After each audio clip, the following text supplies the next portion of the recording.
diving deep into the phenomenon that is Rebecca Yarros' fourth wing. I mean, if you spent any time online or in a book club over the past year, you've seen the rise of romantasy. You can't miss it. And this book hasn't just joined the genre, it's like practically defined it for a lot of people. That's absolutely right. What we're seeing here is really a perfect storm of genre elements.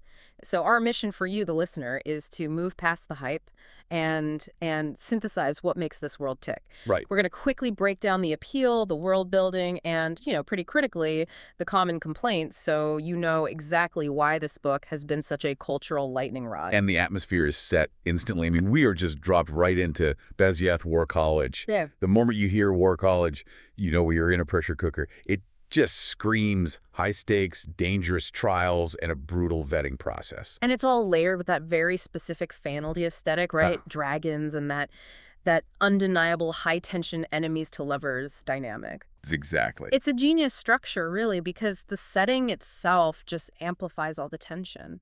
The danger isn't some far-off thing. It's like woven into the daily curriculum. But for that to work, you need an anchor. And that's Violet Sorrengail. Exactly. The Violet's core conflict is, I think, what immediately hooked so many readers.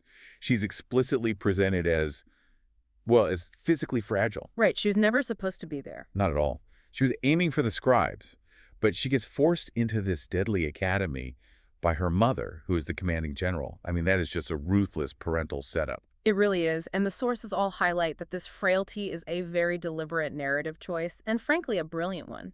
Why do you say that? Because Basgiath is designed to kill the weak. Cadets have to survive these deadly challenges, even fighting each other, just to earn the chance to bond with a dragon. And if they fail the bond, they die. And if they survive, they get power, but they are still constantly fighting rivals inside and this huge war outside. So every single day, Violet's physical limitation means the stakes are just exponentially higher for her than for anyone else. And that constant lethal pressure pushes her right into the orbit of Xaden Raderson. Cool. He's pretty much the embodiment of danger and power within the college. A major wing leader with this past soaked in rebellion. And the forbidden nature of their relationship. I mean, they're enemies because of their family history, but they're forced into close quarters to survive.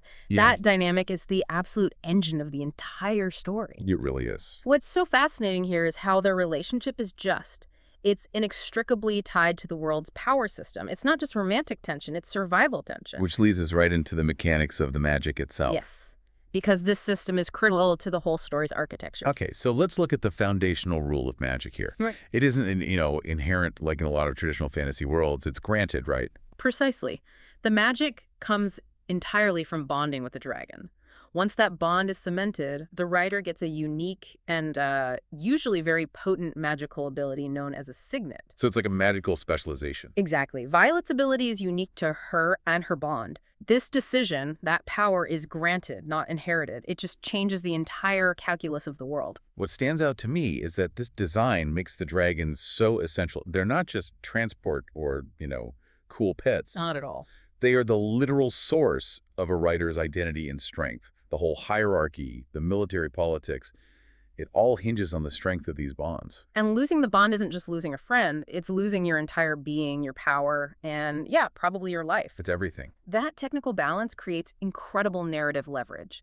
And this ties back directly to Violet's emotional journey.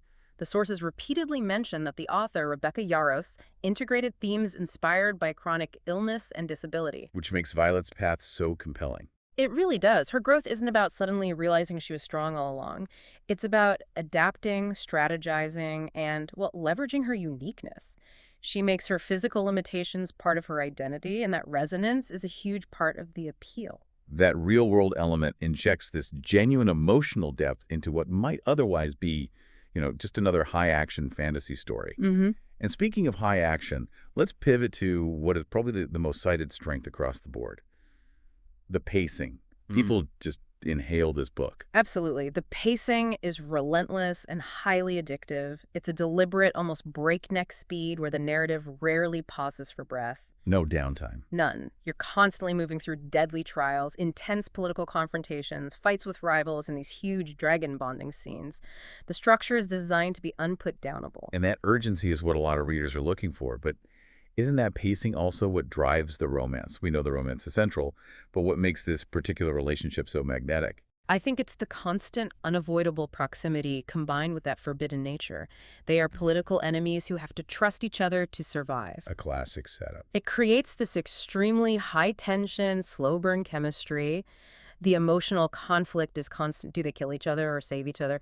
That tension plus the frank inclusion of steamy scenes fully delivers on the genre promise. So if we're summarizing the appeal here, we're talking about readers who want fantasy, but they want it accelerated. They want it tightly wound with a central love story, genuine character growth against physical odds, and dragons with personality. yes, crucially, dragons like Tairn, who are characters in their own right. That's the core pitch, absolutely. But to give a full critical understanding, especially if you're prepping for a conversation about this book, we have to look at the consequences of these choices.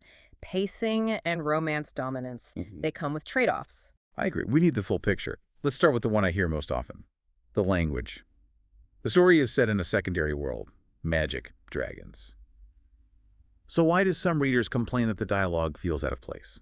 This is the criticism that the language sounds very modern. There's frequent swearing and, contemporary expressions that can feel jarring if you're expecting a sweeping, archaic-style epic fantasy. Right. What's fascinating here is that this modern dialogue might actually be a feature, not a bug, of the romantasy genre. Okay, how so? I mean, isn't it just bad immersion? You could see it that way, but it also accelerates relatability. By using familiar modern language, the barrier to entry just drops. The reader doesn't have to wade through stylized, formal dialogue. They can jump straight into the action and the emotional turmoil. So the modern tone actually supports the relentless pacing. It's a trade-off. Deep immersion for immediate engagement. That's a great analysis, that the weakness is actually a genre acceleration tool. Okay, what about the world build? We love the Signet system, but are there gaps in the larger political context? Yes, there are noted gaps. While the stakes within Basgiath are crystal clear, the broader political and military context, the specifics of the war outside the college walls, can sometimes feel rushed. A bit lightly explained. Exactly. The rapid pace that makes the book so addictive just doesn't leave much room for the dense, nuanced political exposition that defines traditional epic fantasy. It's a necessary trade-off. If you want speed, you sacrifice some of that peripheral detail. That makes perfect sense. And speaking of trade-offs, let's address the critique about romance dominance head-on. If someone goes into this wanting a classic fantasy epic, they might be disappointed. They might. Because the plot can feel overshadowed by the intense relationship. Is that a fair criticism, or are they just reading the wrong genre? Well, I think it's both fair and unfair. It's unfair if the reader ignores the romantasy label, right? The promise is in the name. But it is fair as a structural observation. The love story is the central plot, and the war serves as the backdrop and the crucible for that relationship. For readers who want complex geopolitics or a massive, sprawling quest, the laser focus on Violet and Xaden's survival might feel a bit narrow. So that intensity is the main draw, but it also dictates the limits of the plot. It absolutely does. I wonder about the side characters, too. In a kill-or-be-killed environment, there must be a huge supporting cast, but we're so focused on the central couple. Do the sources say anything about the body count affecting the emotional connection? It does. The source material points out that many minor characters come and go quickly, often meeting very violent ends. Right. And while the high deaths toll definitely raises the stakes, the emotional impact of those deaths can vary. If you're moving through characters that fast, the reader just doesn't have time to fully flesh out those relationships. So the emotional weight falls almost entirely on Violet and Xaden. Almost entirely. It's a consequence of prioritizing pace and the central relationship above all else. So zooming out, our final summary here is that Fourth Wing is basically a masterclass in modern romantasy. It's highly addictive, it's emotionally resonant because of Violet's unique struggle, and it's super intense in its delivery of danger and romance. It absolutely delivers for its target audience. No question. And it creates a deeply satisfying arc centered on survival. The core appeal, when you boil it all down, is watching Violet, the fragile underdog, not only survive a death trap like Basgiath, but also harness immense power, all while navigating this explosive, forbidden romance that is just as dangerous as the dragons she rides. And as you reflect on this deep dive, consider this provocative thought. If the unique fantasy power of the signet is entirely dependent on this emotional fragile bond with the dragon, and the emotional conflict, the romance, is allowed to dominate the entire narrative structure, what happens to the external threat? Mm. Does that dominant emotional depth ultimately enhance the meaning of the world-ending war, or does it render the grand scale of that war almost irrelevant, making the personal stakes the only stakes that truly matter? Something to chew on. A little something to chew on the next time you think about the power of genre blending.